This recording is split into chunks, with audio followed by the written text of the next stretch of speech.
Video শুরু করার আগে একটা কথা বলতে চাই যে বাংলা সিনেমা মানে কিন্তু আমরা প্রথমে যেই দুজনকে বুঝি সেটা হলো বর্তমানে সেটা হলো দেবদা আর জিদ্দা।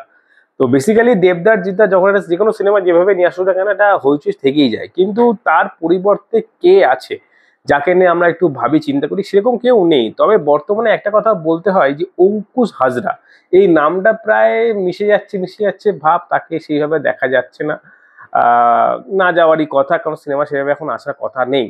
তো বেসিক্যালি এটা কথা বলতে চাই যে অঙ্কুশদার যে সিনেমা আমার লকডাউনের আগে কথা বলছি, সে পছন্দ হতো না একটাই কারণ তার অভিনয় আমার খুব একটা ভালো লাগেনি কোনোদিনই কোনো সময়। তবে রিসেন্টলি লাস্ট 2-3 বছরে তার অভিনয় নিয়ে একটা প্রশংসাযোগ্য করতেই হবে, কারণ তার যে ডেডিকেশন রয়েছে সিনেমার প্রতি, তার যে ভালোবাসা সেটাকে সে তার কাজের মাধ্যমে ফুটিয়ে তুলছে যে কোনোভাবেই। তা সেটা জি5-এ যে কোনো ছোট্ট সিরিজ হোক বা জি5-এ কোনো একটা অনাম করা কোনো একটা সিনেমা হোক, তো সব সিনেমার মধ্যে একটা জিনিস যেটা আমি পরিষ্কার বুঝতে পারি যে হ্যাঁ, তার অভিনয়ের কিন্তু চরমভাবে একটা মানে ভালো মতোই একটা কিন্তু বেশ পরিবর্তন ঘটেছে। তার অভিনয় কিন্তু দেখতে এখন সত্যিই ভালো লাগে। তার সেটা লাস্ট যে মির্জা বেরিয়েছিল সেটা কিন্তু তার জলজান্ত উদাহরণ। আর সেই মির্জা সিনেমাটা কতটা বড় হাইপ তৈরি করেছিল এটা কিন্তু সবাই কম বেশি জানে।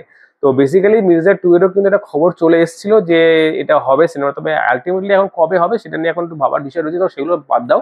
তো একটা কথা বলছে যে রিসেন্টলি একটা কথা মানে টিজার বেরোচ্ছে, যেটা কালকে হয়তো টিজার আসবে। তো টিজারের আগে একটা মোশন পোস্টার বেরিয়েছে চন্দ্রবিন্দু বলে। তো প্রথমে ভেবেছিলাম যে চন্দ্রবিন্দু হয়তো কোনো রকম একটা সেই আমাদের যে ব্যান্ড, সেই ব্যান্ডের কোনো নতুন গান আসছে হয়তো, বাট পরে আরেকবার ভালো করে গিয়ে দেখলাম যে না, চন্দ্রবিন্দুর সিনেমা আসছে, এটা অঙ্কুশদার নেক্সট সিনেমা হতে চলেছে। এটা রিলিজ হবে মে মাসের লাস্ট উইকে মেবি। তবে একটা কথা ঠিক যে এইটা থেকে একটা জিনিস বুঝতে পারছি যে এক্সপেরিমেন্ট করতে কিন্তু কেউ ছাড়ছে না বাংলা ইন্ডাস্ট্রিতে। এবার যাদের মোটামুটি বড় বড় মাথা আছে, তো বড় বড় মাথা মানে কিন্তু দুজন আপাতত রয়েছে যেটা নায়ক হিসেবে যাকে দেখা যায়, দেবদার জিদ্দা।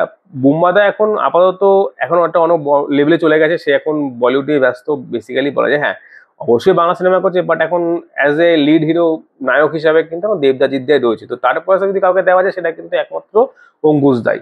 তো অঙ্কুশদার এই সিনেমাতে কিন্তু মোটামুটি ভৌতিক একটা ব্যাপার রয়েছে, তবে যেটুকু মনে হচ্ছে ভৌতিক পারিবারিক ব্যাপার হবে কিনা সেটা এখন বোঝা বড় দায়। কারণ মোশন পোস্টার থেকে যেটুকু মনে হলো সাহেব দেখে দেখা যাবে, পাশাপাশি কিন্তু ঐনিলাও থাকছে এই সিনেমাতে।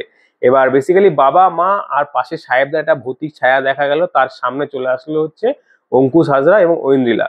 এবং এই দুটোর পরিপ্রেক্ষিতে কি কোনো রকম প্ল্যান্টের কেস হচ্ছে যে হয়তো মারা গেছিল তাদেরকে আবার ফিরিয়ে নিয়ে আসবে কোনো কিছু জানার জন্য, নাকি অন্যরকম ব্যাপার সেটা এখন কালকে টিজার বেরোলে হালকা বোঝা যাবে, বাকিটা তো ট্রেলার বলবে আর সম্পূর্ণ গল্প বলবে এই সিনেমা যবে রিলিজ হবে সেদিনকে। তো একটা কথার জন্য ভিডিওটা বানানো যে অঙ্কুশ দা কিন্তু ট্রাই করছে, মানে এই যে ভৌতিক সিনেমা এগুলো কিন্তু এখন কারোর ক্ষমতা নেই করার এই আপাতত বাংলার এই মানে ধসা বাজারে। তো সেইখানে অঙ্কুশ দা একটা ট্রাই করছে, তো অবশ্যই আমি এক্সপেক্ট করবো ভালো সিনেমা হবে, ভালো গল্প হবে। তবে সত্যি কথা মানে আপাতত ভৌতিক সিনেমা হলে যে গিয়ে দেখার মতো বাংলা সিনেমা রিলিজ হচ্ছে না বললেই চলে।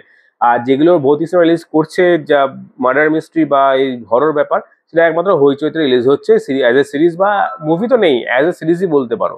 তো সেইখানে দাঁড়িয়ে অঙ্কুশদা যে এই হালকা চেষ্টাটা করছে এটা কিন্তু সাধুবাদ দিতেই হবে অঙ্কুশদাকে। আর অঙ্কুশদা আমি চাই যে এরকম কিছু কাজ মানে যেগুলো সবার থেকে বেরিয়ে অ্যাকশন একদিকে দেবদা করছে, জিদ্দা একদিকে অন্যদিকে ট্রাই করছে, তো সেখানে তুমি যদি ডিফারেন্ট ডিফারেন্ট কিছু আমাদের উপহার দাও ভালো গল্প হিসাবে, যেটা গল্পটা ভালো লাগলো, তো সেইখানে কিন্তু বেশি খুশি হবো। তো অবশ্যই কালকে টিজারের অপেক্ষায় রয়েছি, টিজারের পরে কিন্তু জানানো হবে যে কিরকম লাগলো টিজারটা। তো বাকি তোমরা অঙ্কুশদার ব্যাপারে কি মনে করছো, আর অঙ্কুশদার কোন সিনেমার জন্য বেশি এক্সাইটেড অবশ্যই কমেন্টে। তো বন্ধুরা আজ এই পর্যন্ত, দেখা পরে ভিডিওতে, টাটা বাই বাই।